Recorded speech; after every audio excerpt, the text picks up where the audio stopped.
Hello बच्चों, let's read the question. Explain thrust with the help of an example. Now to answer this question, first we will discuss here the key concept, and here the key concept will be thrust, which is known as normal force.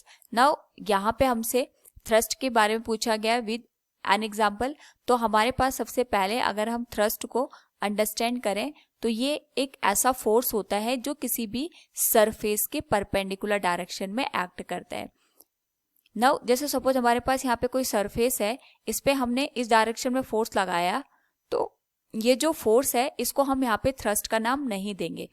Thrust यहाँ पे हमारे पास हमेशा surface से perpendicular direction में लगता है, यानी इसी सरफेस पे अगर हम फोर्स इस डायरेक्शन में अप्लाई करें तो जो हमारे पास फोर्स है और सरफेस है दोनों एक दूसरे के साथ यहाँ पे 90 डिग्री के एंगल पे. तो इस वजह से हम यहाँ पे इस पर्टिकुलर फोर्स को थ्रस्ट का नाम देते हैं. तो थ्रस्ट हमेशा यहाँ पे परपेंडिकुलर डायरेक्शन में एक्ट करता है of the given surface.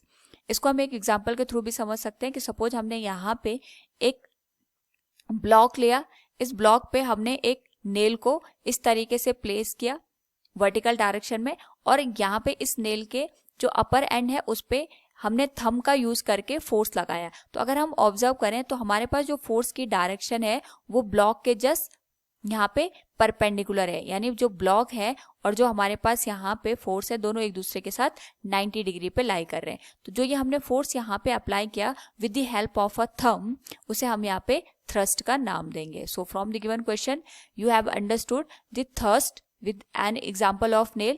Hope all you understood it. Thank you and best of luck.